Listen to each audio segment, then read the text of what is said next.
चलिए, good morning everyone. कैसे हैं आप लोग? चलिए, आज संडे 3 जुलाई, आप सभी को पता है कि हम पूरे लास्ट विगत 2 सालों से आप लोग इंडियन आर्मी की भर्ती की तैयारी कर रहे हैं। बीच में उत्तराखंड पुलिस की भर्ती आई थी, तो उसमें सभी बच्चों ने लगभग क्वालिफाई किया है, उसकी तैयारी कर रहे हैं। और अभी तीनों सेनाओं की जो अग्निवीर की भर्ती होनी है उसका नोटिफिकेशन आ गया है और रजिस्ट्रेशन शुरू हो चुके हैं। इंडियन एयरफोर्स की बात करें, नेवी की बात करें और इंडियन आर्मी की हो चुके हैं। आगे नोटिफिकेशन रजिस्ट्रेशन होने शुरू हो गए। हाँ, तो तीनों सेनाओं के जो रजिस्ट्रेशन है वो शुरू हो गए हैं। ठीक है, तो उन्हीं को ध्यान में रखते हुए आप लोग प्रैक्टिस कर रहे हैं, बहुत अच्छा कर रहे हैं। अब देखते हैं कि आगामी आने वाले जो 1-2 महीने हैं उसमें कितने लोग भर्ती हो पाते हैं, कितना कोई उत्तराखंड पुलिस में कौन जा पाता है, आर्मी में या एयरफोर्स में। अगर किसी बच्चे का साइंस साइड इंग्लिश में 50% मार्क्स हैं तो वो एयरफोर्स का भी भरें, और इंडियन नेवी का भी जो क्राइटेरिया है उसको अगर देख लें तो उसको सभी को फिल करने की कोशिश करें। ठीक है, और आज का जो क्वेश्चन पेपर है उसमें हम लोगों ने थोड़ा सा रीजनिंग और उत्तराखंड और थोड़ा सा हिंदी को कवर करने की कोशिश की है। मतलब थोड़ा सा उत्तराखंड पुलिस का जो एग्ज़ाम का सिलेबस है उसको कवर करने की कोशिश की है। ठीक है, तो पहला क्वेश्चन हम लेते हैं रीजनिंग से। ठीक है, पहला क्वेश्चन है 4 स्टार 5 एंड उसके बाद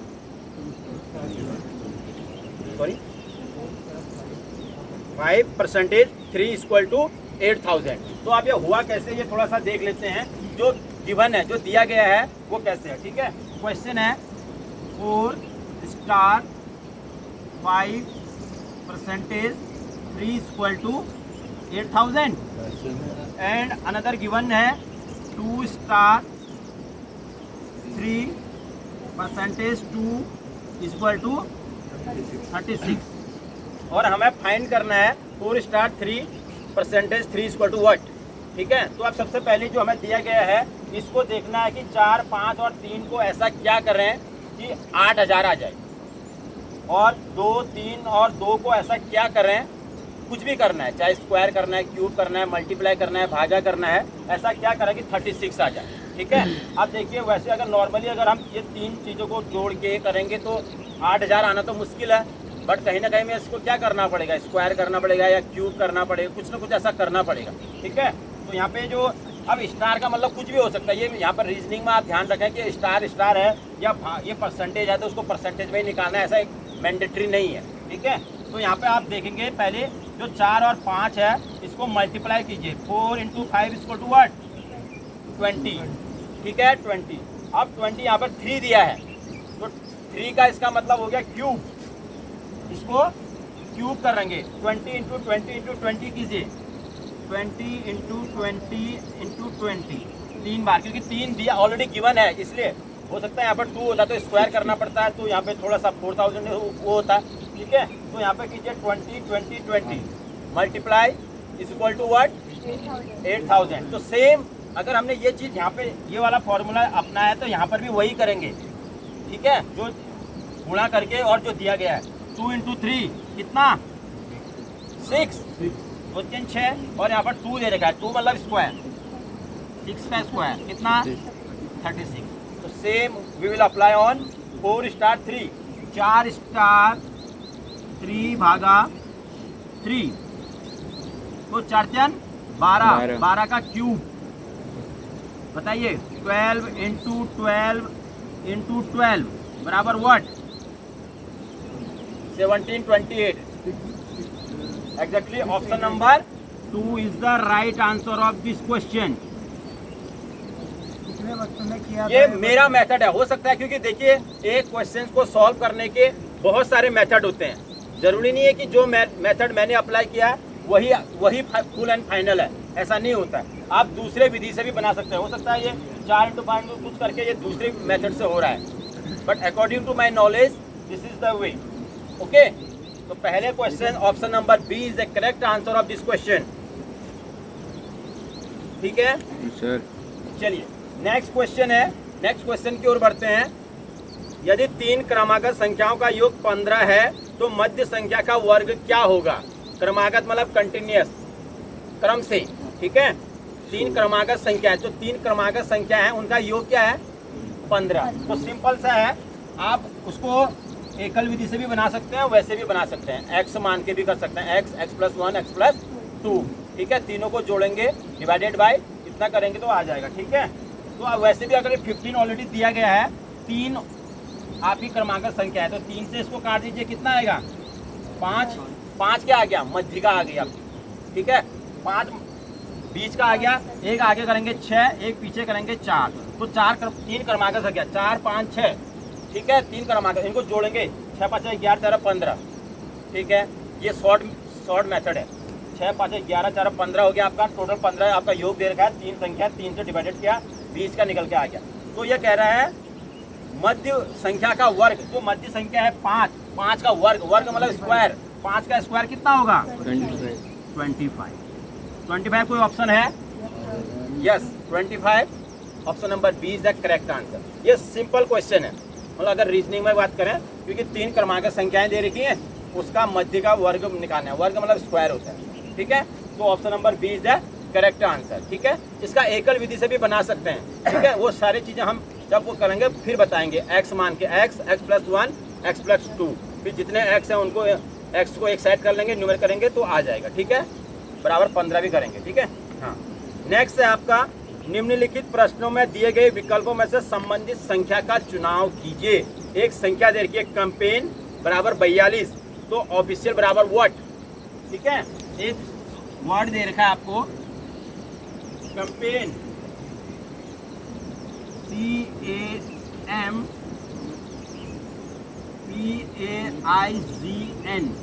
बराबर क्या 42 दिया गया। तो क्या अगर हम अल्फाबेटिकल ऑर्डर, जब हम इस तरह के क्वेश्चन करते हैं, तो अगर हम सबको जोड़ेंगे, C मतलब 3, A मतलब 1, M बराबर आई थिंक 13 और PA ऐसे करके, क्या 14 आएगा? नहीं आएगा, ये ज़्यादा आएगा, मेरा कहने का मतलब है।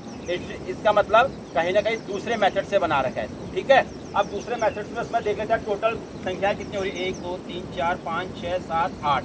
8 को ऐसा क्या कर रखा, 8 का स्क्वायर नहीं कर रखा, 64 है नहीं, और 8 6 48 नहीं है, 8 5 40 वो नहीं है, तो इसका मतलब इस तरह से भी नहीं हो रहा है, ठीक है। तो अब हम इसमें दूसरे तरीके लेंगे, हो सकता है पहला अल्फाबेट और दूसरा अल्फाबेट लिया।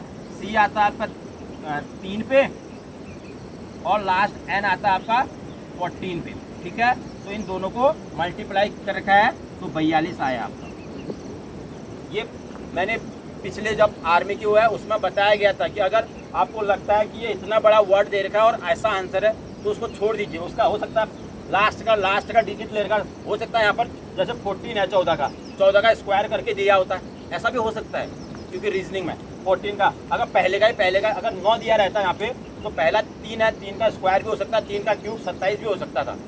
वो कैसे भी दे सकते हैं, वो आप लोग को थोड़ा सा दिमाग लगाने की आवश्यकता है, ठीक है। तो यहाँ पर क्या कर रखा है इन्होंने, पहला डिजिट और लास्ट डिजिट को अल्फ़ाबेट को लिया है। पहला C 3 में, N आपका 14 में है, तो 14 3 जा 42। तो same we will official O और L, O आता है आपका 15 में और L आता है आपका 12। तो 15 इंटू 12 करेंगे, कितना आएगा 180। Okay, option number 1 A is the correct answer of this question. पहला अल्फाबेट और लास्ट अल्फाबेट को इन्होंने मल्टीप्लाई किया है, तो आपको ध्यान से समझना है, क्योंकि वर्ड इतना बड़ा है तो इसको एक एक करके तो नहीं दिया गया है। तो अगर फिर उसके बाद आप टोटल अल्फाबेट कितने यूज हुए हैं वो देख लीजिए एक बार। इसमें 1 2 3 4 5 6 7 8 को कुछ ऐसा करके 42 आ रहा है, नहीं आ रहा, छोड़िए। फिर हो सकता है पहले का ले लीजिए, पहला है 3 है, 3 को स्क्वायर करके क्यूब करके कुछ हो तो नहीं रहा है, नहीं हो रहा है। लास्ट को ले लीजिए, N को 14 को कुछ ऐसा करके हो रहा है, नहीं हो रहा है। तो पहला और दूसरा ले लीजिए, हो सकता है पहला छोड़ के यहाँ से भी एक छोड़ दिया, यहाँ से छोड़ दिया, यहाँ का दूसरा लिया हो, कुछ भी हो सकता है। तो इस तरह से आपको थोड़ा ज़्यादा प्रैक्टिस करेंगे तो आप हैबिचुअल हो जाएंगे इस तरह के क्वेश्चंस को आसानी से सॉल्व करने में, ठीक है। चलिए बढ़ते हैं आगे की ओर, क्वेश्चन नंबर 4 की ओर। एक घड़ी में 4:30 हुआ है, इसका मतलब 4:30 बजा हुआ है, ठीक है। इसे दर्पण में देखने में क्या समय दर्शाएगा? अगर हमारी घड़ी में 4:30 बजा है, 4:30 हुआ, अगर हम उसको घड़ी में देखेंगे तो कितना बजेगा, वो कहने का मतलब है, ठीक है। 7:20, 7:30, 7:40, 7:50। Which option will be the correct? 7:30। अब ये यहाँ पे किस तरह से ऐसे क्वेश्चंस को सॉल्व किया जाता है, बहुत सिंपल है, कुछ नहीं करना है आपको। 12 में से, क्योंकि यहाँ पे क्या दे रखा है, 12 से नीचे वाले समय दे रखा है आपको 4 बजे, यहाँ पर 18, 19, 20, 13, 14 नहीं दे रखा है। तो इसको 12 से क्या कर देंगे, 12 बजे से क्या कर देंगे, माइनस कर देंगे, सब्ट्रैक्ट कर देंगे। बट 12 बजे कैसे करेंगे वो ध्यान में रखेंगे।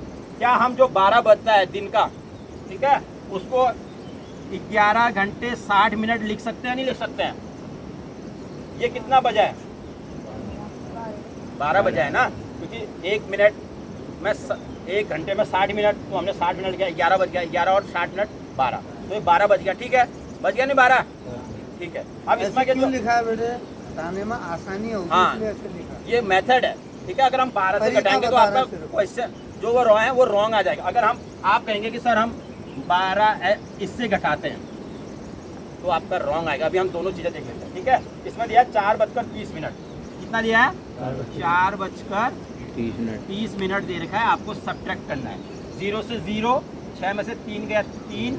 ठीक है, अब ये क्योंकि 1 से 4 नहीं होगा तो 11 में से 7, ये 0। ठीक है, तो 7:30 यहाँ पे इस तरह से इसको निकाला जाता है, सिंपल सा है। ठीक है, अब आप यहीं पर 12 से अगर इसको निकालेंगे तो ये गड़बड़ आएगा। ठीक है, 0, 10 में से 3, 7। ठीक है, यहाँ कितना हो जाएगा, 11, हाँ ये 7, तो 7 घंटे 70 वाला कुछ ऑप्शन ही नहीं है और न वो सही है। ठीक है, तो ये ऐसे इसलिए रॉन्ग मेथड हो जाता है। ठीक है, इसलिए आपको इसको जो 12 बजाय उसको इस तरह से लिखा जाता है कि 11 मिनट लिख सकते हैं। ऐसे क्वेश्चन आते हैं मैथमेटिक्स में कि हम उसको इतना लिख सकते हैं, नहीं लिख सकते। घड़ी वाले क्वेश्चन सबको क्लियर हो जाना चाहिए बेटे, नहीं है तो दोबारा बताया जाएगा। ठीक है, तो second option B is the correct answer of question number 4। चलिए नेक्स्ट क्वेश्चन की ओर बढ़ते हैं, रिलेटेड टू ब्लड रिलेशन। जो हमारा ब्लड रिलेशन है उससे रिलेटेड है। मैंने पिछले बार भी बताया था, जो रिलेशन है उसको अकॉर्डिंग टू उससे लिखना है। यहाँ पर लिखा है बी का भाई ए है, बी और ए क्या हैं, भाई हैं, तो क्या लिखेंगे, बराबर, इक्वल रिलेशन है। ठीक है, सी की पुत्री बी है, सी की पुत्री है, बी सी किसकी पुत्री है, सी की पुत्री है, मतलब ये माता पिता हैं जो भी है। ठीक है, और ए के पिता डी हैं। अब ये ए के पिता हैं कौन है, डी। ठीक है, ये पिता है और ये उसकी। ठीक है, अब बताना क्या है, सी और डी किस प्रकार संबंधित है, ये किस प्रकार संबंधित है, तो कौन सा, सी और डी। सी डी की कौन है, पत्नी है, क्योंकि ये पति पत्नी है, ये बच्चे हैं, तो ये सी कौन है, पत्नी है। ऐसे वाले क्वेश्चनों में लिखना इम्पोर्टेंट है। जैसे लिखा होगा सही तो आराम से समझना है, ऐसे किताब में देख के पेपर में गलत हो जाएगा। हाँ बेटा, ऐसे लिखना है।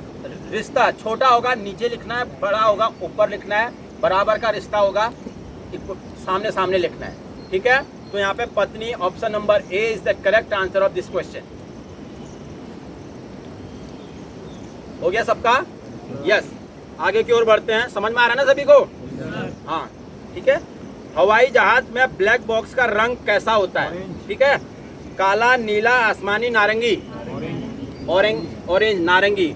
ठीक है, ये क्यों होता है नारंगी कलर का, काला क्यों नहीं होता है, क्योंकि उसकी जो विजिबिलिटी है या उसको देखने का है वो आसानी से फाइंड हो सकता है। ठीक है, कहीं पर भी जब जहाज क्रैश होते हैं समुद्र में, पहाड़ों में, ग्लेशियरों में, तो वो जो कोई भी चीज़ टुकड़ा होगा तो वो आसानी से क्या होगा, दिख पाएगा। That is called a master box, you can say about that. ठीक है, मदरबोर्ड जैसा, जैसे कंप्यूटर में मदरबोर्ड होता है ना, वैसे एक जो हवाई जहाज में होता है ब्लैक बॉक्स, उसमें सारे टेक्निकल इश्यूज या एरर्स जो भी आएंगे, किस कारण से घटना हुई, क्या रहा, कब इसको सिग्नल मिल पाया, क्या नहीं मिल पाया, उसमें सारी जानकारियाँ होती हैं। ठीक है, that is called black box. ठीक है, अब जैसे वो पहाड़ी में यहाँ से देखो या ऊपर देखो, अगर हम कोई काला कलर का, दूसरे कलर का, ग्रीन कलर का वहाँ पे कोई बॉक्स रखेंगे तो हमें इजीली क्या होगा, विजिबल नहीं होगा। बट अगर हम नारंगी कलर का रखेंगे तो विजिबल होगा, नहीं होगा।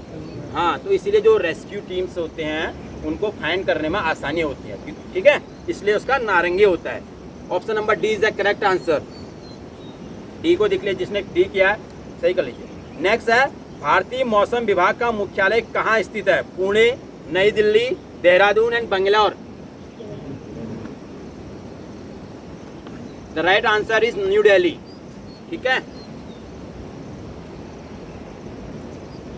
मौसम विभाग का जो है मुख्यालय कहाँ है? नई दिल्ली में है। ठीक है, हाँ, अलग अलग पहले से कलकत्ता थी, फिर शिमला आई एक बार, अलग अलग आते हैं, लास्ट में फाइनली कहाँ है? नई दिल्ली में वो है, लोधी रोड में। ठीक है, हाँ, दिल्ली में लोधी रोड में मौसम विभाग का मुख्यालय है। ठीक है, चलिए नेक्स्ट है, नाथुला दर्रा किस राज्य में है? दर्रा मतलब पास। ठीक है, नाथुला दर्रा उत्तराखंड, जम्मू कश्मीर, सिक्किम एंड हिमाचल।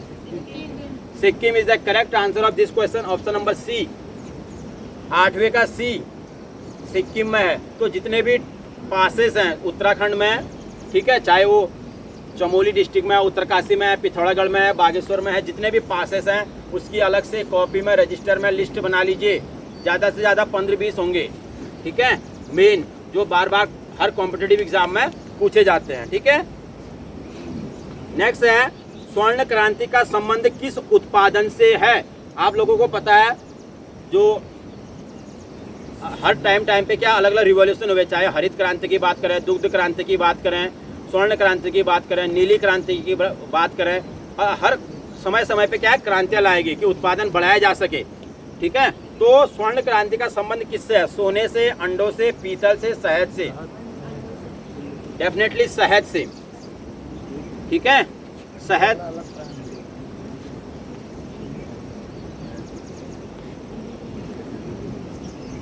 शहद is a correct answer, option number D, स्वर्ण क्रांति का संबंध। आई थिंक ये 1991-2 से 2002-3-4 तक ये क्रांति को किया गया। ठीक है, 1991-92।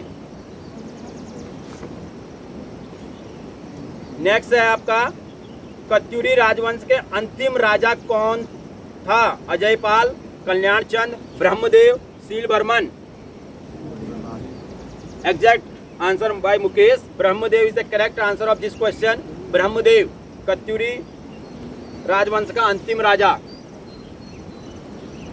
काफी क्रूर राजवंश था, काफी जो जनता पे बहुत ज्यादा एक्स्ट्रा टैक्सेस कर लगाते थे, तो इसको अच्छा राजा नहीं माना जाता। ठीक है, ब्रह्मदेव को बहुत ज्यादा मतलब जनता को परेशान किया कि मतलब जितना भी आप लोग उत्पादन कर रहे हैं उसका ज्यादा से ज्यादा टैक्स उस राजा को मेरे को देने के लिए कहता, राजा को देने के लिए। ठीक है, तो इसलिए ब्रह्मदेव द लास्ट कत्यूरी राजवंश का अंतिम राजा। नेक्स्ट है बद्रीनाथ, 4 धामों में से, उत्तराखंड के 4 धामों में से एक धाम बद्रीनाथ, गंगोत्री, यमुनोत्री, बद्रीनाथ, केदारनाथ, आपको पता है। तो उसमें से ये जो मंदिर बसा हुआ है किस नदी के तट पर बसा है? किस बैंक ऑफ रिवर के किनारे बसा हुआ है? भिलंगना, भागीरथी, मंदाकिनी और अलकनंदा। एग्जैक्टली अलकनंदा। ठीक है, तो यहाँ पर कहीं पर पूछ सकते हैं कि अलकनंदा का जो संगम है वो कौन से सतोपन झील से होते हुए आती है। ठीक है, और जो आपके भागीरथी, भिलंगना, मंदाकिनी, सब ये अलकनंदा है वो चमोली डिस्ट्रिक्ट में है, और बाकी ये सब कौन से हैं? रुद्रप्रयाग, ठीक है, और अदर डिस्ट्रिक्ट में है। ठीक है, बद्रीनाथ फेमस है, भागीरथी और भिलंगना आपको पता है टेहरी डैम बना हुआ है इन दोनों नदियों के ऊपर। ठीक है, Mandakini, Rudraprayag, exactly right answer. Next की ओर बढ़ते हैं, जो हमारा उत्तराखंड स्टेट है, राज्य हमारा 27वां राज्य उत्तराखंड, उसका राजकीय खेल क्या है? हमारा राजकीय खेल क्या है? National game, you all are know about that, hockey is our national game. But अगर हम अपने उत्तराखंड की बात करें तो हमारा राजकीय खेल कौन सा है? ऑप्शन दिया गया है इसमें, cricket, football, kho kho, hockey. Football is the right answer of this question. 12वें का बी, हमारा जो राजकीय खेल है वो क्या है? फुटबॉल है। तो आपको जितने भी राजकीय पुष्प है, राजकीय फल है, राजकीय पेड़ है, या जितने भी वो हैं उनको लिस्ट बना लीजिए।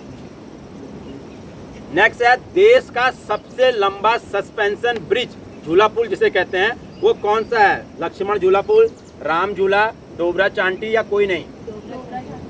एग्जैक्टली राइट आंसर, डोबरा चांटी, जो टेहरी डैम में बनाया गया है अभी recently, approx 1 year back, approx, I am not exactly इधर जो है उसका उद्घाटन किया था। अप्रॉक्सीमेटली 700 मीटर के आसपास इसकी लेंथ है। ठीक है, 725, उसकी जो लंबाई है 725 मीटर। हाँ सर, पूरा गाड़ी वगैरह सब चले। ठीक है, सस्पेंशन ब्रिज डोबरा चांटी देश का सबसे लंबा सस्पेंशन ब्रिज? इंपोर्टेंट क्वेश्चन है, नोट डाउन कर लीजिए। नेक्स्ट है, गढ़वाल रेजिमेंट का मुख्यालय 1887 से है, लोकेशन बताना है।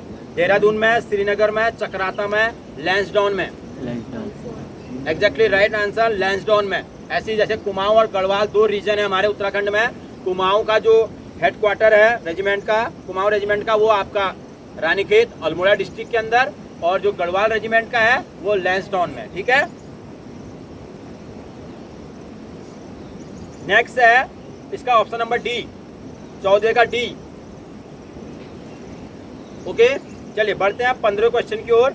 वैली ऑफ फ्लावर पुस्तक किसके द्वारा लिखी गई? अब जो भी फेमस राइटर्स हैं, फेमस बुक्स हैं, valley of flower, you all are know about that, in situated in Chamoli district in Uttarakhand. Valley of flower विश्व धरोहर प्राप्त है इसको। ठीक है, वैली ऑफ फ्लावर। जब आप हेमकुंड साहिब को जाते हैं तब आपको रास्ते में क्या मिलेगा?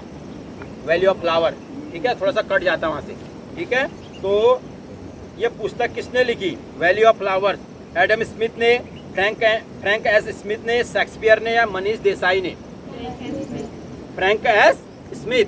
ठीक है, Frank S Smith, option number B is the correct answer. इन्होंने वैली ऑफ फ्लावर लिखी। एडम स्मिथ ने, ये भी बहुत इंपॉर्टेंट है, एडम स्मिथ ने जो wealth of nation, the wealth of nation पुस्तक लिखी, बहुत कॉम्पिटिटिव एग्जाम में पूछा गया है। द वेल्थ ऑफ नेशन पुस्तक के लेखक कौन है? Adam Smith. ठीक है, और शेक्सपियर के तो आपको पता ही है, हैमलेट है, या जूलियट, क्या है, रोमियो एंड जूलियट है, बहुत सारे अदर्स हैं। ठीक है, तो इसका जो राइट आंसर होगा वो Frank S Smith, option number B. Okay, यहाँ पे 15 क्वेश्चन हम लोगों ने पहले पेज में जो है उसको कवर कर लिए हैं। आई थिंक सभी को कुछ ना कुछ समझ में आया होगा। यस और note? Okay, turn your page. बढ़ते हैं 16वें क्वेश्चन की ओर। ठीक है, 16वां क्वेश्चन है, गढ़ केसरी के नाम से प्रसिद्ध स्वतंत्रता संग्राम सेनानी थे। गढ़ केसरी के नाम से उपनाम है, यहाँ पे हर व्यक्ति को अलग अलग उपनाम दिए जाते हैं कि उसके अकॉर्डिंग, उसके जो कार्य के अकॉर्डिंग। ठीक है, तो गढ़ केसरी के नाम से प्रसिद्ध स्वतंत्रता संग्राम सेनानी कौन थे? गुमानी पंत, बद्रीदत्त पांडे, अनुसुईया प्रसाद बहुगुणा, इंद्रमणि बडौनी? बद्रीदत्त पांडे। एग्जैक्टली, अनुसुईया प्रसाद बहुगुणा को गढ़ केसरी के नाम से प्रसिद्ध है। इंद्रमणि बडौनी को क्या कहा जाता है? उत्तराखंड का गांधी, इंद्रमणि बडौनी। बद्रीदत्त पांडे आपको पता है प्रथम क्या थे? भारत रत्न। अच्छा, गोविंद। बद्रीदत्त पांडे का क्या होता है? कुमाऊं केसरी के, हाँ, कुमाऊं का इतिहास कुमाऊं के केसरी नाम से प्रसिद्ध है। ठीक है, चलिए नेक्स्ट। डिग्री कॉलेज उनके नाम पर ही है। हाँ सर, बागेश्वर का डिग्री कॉलेज जो आपका स्नातकोत्तर महाविद्यालय है हमारा बागेश्वर का है, वो इन्हीं के नाम से है, बद्रीदत्त पांडे के नाम से। चलिए नेक्स्ट है 17 question. IIM Indian Institute of management की स्थापना की गई? हल्द्वानी में, पन्नगर में, काशीपुर में, हरिद्वार में? Exactly right answer by Mukesh. Kashipur is the right answer, option number C, IIM Indian Institute of Management. ठीक है, काशीपुर में इसकी स्थापना की गई। कब? सन 2011। ठीक है, 2011 में काशीपुर में इसकी स्थापना की गई। चलिए नेक्स्ट है, द दून स्कूल के संस्थापक, बहुत फेमस स्कूल है। ठीक है, द दून स्कूल के संस्थापक लाल बहादुर शास्त्री, सतीश रंजन दास, जवाहरलाल नेहरू और राजीव गांधी?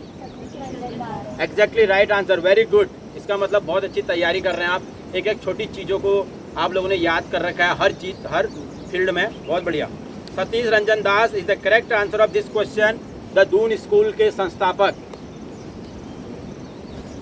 नेक्स्ट क्वेश्चन है, 108 आपातकालीन चिकित्सा सेवा किसके नाम पर है? पिछले बार हमने बताया था कि उत्तराखंड में किस डेट को, किस ईयर को 108 सेवा चालू की गई, और अब यहाँ पर पूछा गया कि जो 108 आपातकालीन सेवा है वो किसके नाम से चलती है? पंडित दीनदयाल उपाध्याय, श्यामा प्रसाद मुखर्जी, अटल बिहारी वाजपेयी या सभी? Definitely right answer, Pandit Deendayal Upadhyay के नाम से जो 108 आपातकालीन सेवा है वो चलाई जाती है। ठीक है, सबसे पहले जो 108 इस तरह की सेवा का जो शुरुआत हुई वो हैदराबाद से हुई।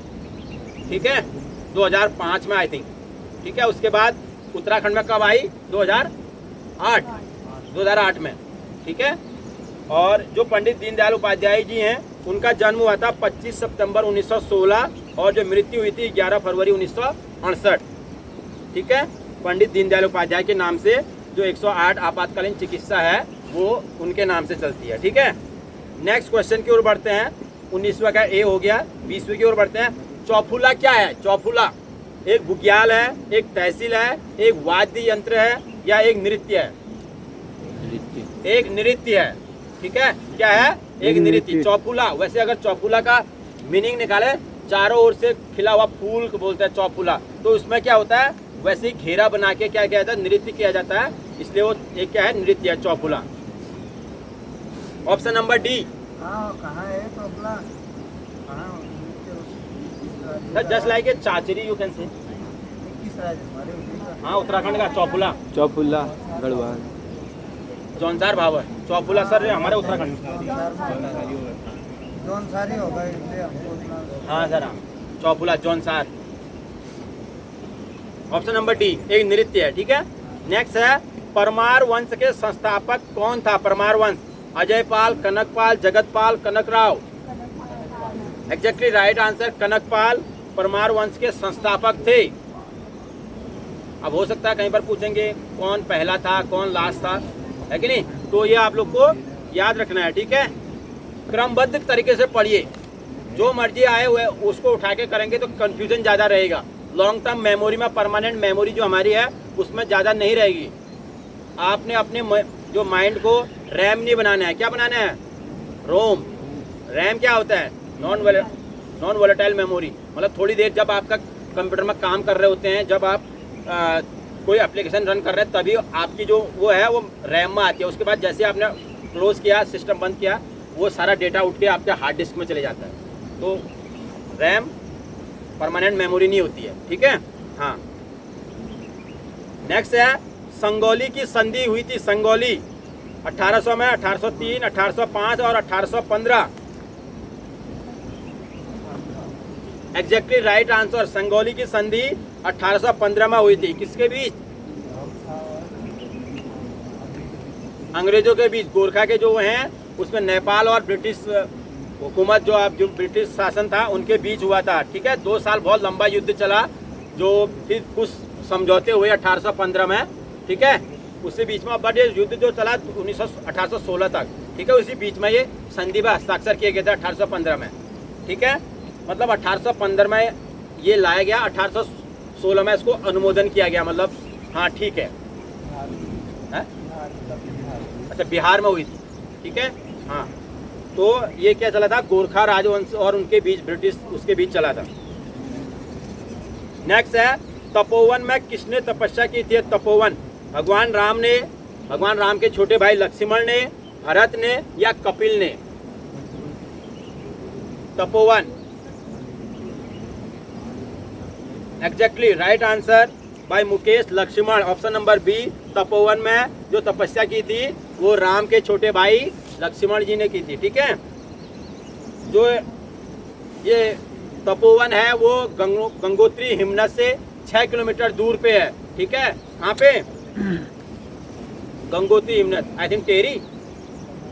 तपोवन, एक तपोवन आप अगर बात कर रहे हैं तो ये आप जोशीमठ से आगे जब आप चमोली से जब वो मलारी की ओर जाते हैं वो तपोवन है। बट ये जो तपोवन की बात की जा रही है जहाँ पर लक्ष्मण जी ने तपस्या की, वो गंगोत्री हिमनद से 6 किलोमीटर दूर, ठीक है, टेहरी में उसकी बात हो रही है। आजकल ये पर्यटन स्थल है, बहुत टूरिस्ट बहुत जाते हैं और इसी को नंदन वन भी कहा जाता है। तपोवन को नंदन वन भी कहा जाता है। हो सकता है नाम बदल के भी पूछा जा सकता है, तो मेंशन कर लीजिए जहाँ पर आपका क्वेश्चन पेपर है। तपोवन को नंदन वन भी कहा जाता है। यहाँ पर भगवान राम के छोटे भाई लक्ष्मण ने अपना अंतिम समय में क्या की थी? तपस्या की थी, ठीक है, तपोवन में। नेक्स्ट है भारत के स्वतंत्र होने के समय गढ़वाल का राजा कौन था? अब यहाँ पर टेहरी रियासत की बात आ रही है, ठीक है। जब हमने कहा था लास्ट उसमें टेहरी रियासत का एक ने क्वेश्चन जरूर घूम फिर के आ रहा है। ये क्वेश्चन यूकेएसएससी के बहुत सारे एग्जामों में पूछे गए हैं, उन्हीं को रिपीट किया है। चाहे पीसीएस प्री की बात करें, पीसीएस मेंस की बात करें या कुछ ऐसे उसमें आते हैं ये क्वेश्चन, उसी को रिपीट किया गया।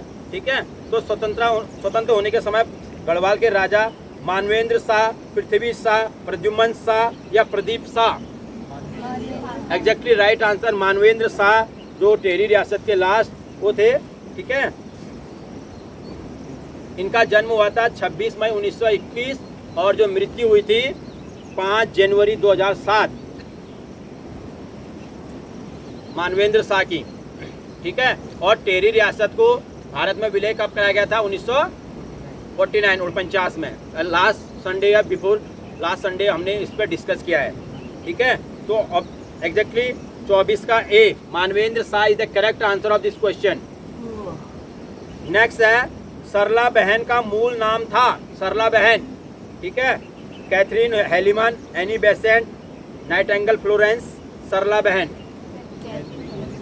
डेफिनेटली कैथरीन हेलीमन, जो सरला बहन का जो नाम था उसका मूल नाम कैथरीन हेलीमन थी। ठीक है, कहाँ की निवासी थी कैथरीन हेलीमन? इंग्लैंड की निवासी थी। महात्मा गांधी ने इनको क्या क्या नाम दिया? सरला बहन का नाम दिया। ठीक है, हाँ। और एनी बेसेंट को आप जानते हैं, और Florence Nightingale the lady with the lamp के नाम से जाना जाता है। आधुनिक नर्सिंग की जन्मदाता मानी जाती है। ठीक है, हाँ, क्योंकि ये इन्होंने जब युद्ध के समय में बहुत सारे सैनिकों की क्या की थी? मदद की थी, मतलब उनको उपचार करना, उनकी मदद करना, वो करना, तो इनको नर्सिंग की जन्मदाता माना जाता है। किसको? नाइटिंगेल फ्लोरेंस को। ठीक है, तो इसका जो आंसर है वो है आपका option number A Catherine Heilemann. Next की ओर बढ़ते हैं। अल्मोड़ा में होम रूल लीग की स्थापना हुई थी 1913, 14, 16, 17? 1914 में। बट अगर हम राष्ट्रीय स्तर पर होम रूल लीग की स्थापना की बात करें तो वो हुआ था 1916 में भीमराव अंबेडकर और 1914 ऑप्शन नंबर ए ना बी इसका है। 1900 अल्मोड़ा में होम रूल लीग की स्थापना 1914 नहीं, ओ भीमराव अंबेडकर और एनी बेसेंट। ठीक है, 1916 में राष्ट्रीय स्तर पर हम बात करें। ठीक है, चलिए थोड़ा सा हिंदी की और कुछ क्वेश्चन हम हिंदी का ले लेते हैं, क्योंकि हिंदी बहुत इंपॉर्टेंट है उत्तराखंड पुलिस भर्ती के जो रिटर्न एग्जाम है उसमें। तो आप लोग हिंदी को इग्नोर मत कीजिए। हम कोशिश कर रहे हैं, अब कोई जो यहाँ के डॉक्टर राजन परिहार जी हैं, हिंदी के गोल्ड मेडलिस्ट हैं बागेश्वर पीजी कॉलेज से, और क्या कहते हैं मोटा सिमल में रहते हैं, उनसे हमने बात की है कि वो थोड़ा सा कभी समय निकाल के आप लोगों को हिंदी की थोड़ी जानकारी दे देंगे।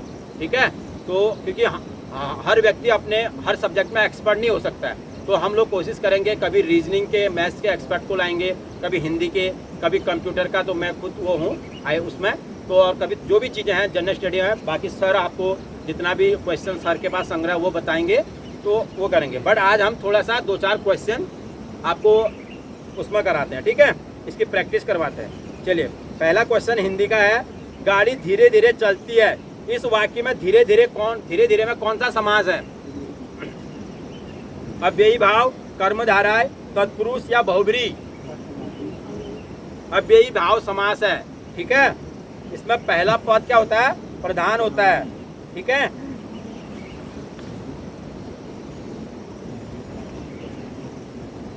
और क्या होता है? समस्त पद वाक्य में क्रिया विशेषण का कार्य करता है, तो इसमें अव्ययी भाव है समास। ठीक है, धीरे धीरे।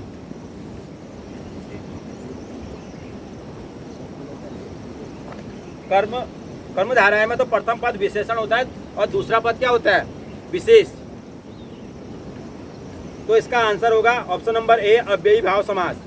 ठीक है, अब इसका जो डिटेल में अगर हम बात करें किससे क्या होता है क्या नहीं होता है, वो जो हिंदी के जिन्होंने ज़्यादा हिंदी से क्या कहते हैं डिग्री, मास्टर डिग्री हासिल की है, ठीक है, वो ही ज़्यादा अच्छे से बता सकते हैं। ठीक है, तो अभी आपके लिए अव्ययी भाव समास, गाड़ी धीरे धीरे चलती है, मैं धीरे धीरे में क्या है? अव्ययी भाव समास है। नेक्स्ट है पोखर का तत्सम रूप है। तत्सम और तद्भव तो सभी को पता है ना। तत्सम और तद्भव क्या होते हैं? हाँ, संस्कृत से मूल रूप से, मतलब उनको कोई छेड़खानी नहीं की गई है। ठीक है, और तद्भव उसका उसका बदला हुआ रूप, दूसरा रूप कह सकते हैं। ठीक है, अगर हम बात करें सिंपल भाषा में शुद्ध और अशुद्ध कह सकते हैं अगर आप इसे। ठीक है, हाँ। तो पोखर का तत्सम रूप क्या होगा? पुष्कर, प्रखर, पोषक, प्रकर। प्रखर या प्रकर, पुष्कर या पोषक। Exactly Pushkar, option number A is the correct answer of this question. पोखर का तत्सम रूप क्या होगा? पुष्कर, ऑप्शन नंबर ए, 28 का ए। नेक्स्ट बढ़ते हैं 29वें क्वेश्चन की ओर। चिल्लाहट शब्द में प्रत्यय चुनिए। प्रत्यय तो, है, हट, तब्य। एग्जैक्टली राइट, बहुत आसान है। हट। प्रत्यय क्या होते हैं? जो शब्दों के पीछे लास्ट में लगते हैं। ठीक है, हट, चिल्ला, हट अलग है, चिल्ला, हट। ठीक है, तो यहाँ पर हट, option number C is the correct answer. Next the last but not least of today's question paper, Ganesh शब्द का पर्यायवाची है। गणेश, गजानन से आप सभी जानते हैं। सुधांशु, कुबेर, एक दंत, सुधाकर। एक दंत, बिल्कुल एक, आप लोग एक दंत दयावंत हैं, सब लोग जानते हैं। बाकी सुधांशु और सुधाकर चंद्रमा के हैं, और कुबेर क्या है? लक्ष्मी कह सकते, लक्ष्मीपति कह सकते हैं, धन देवता या धन देव या जो भी कह सकते हैं। ठीक है, तो आज हमने ये 30 क्वेश्चंस को कवर किया।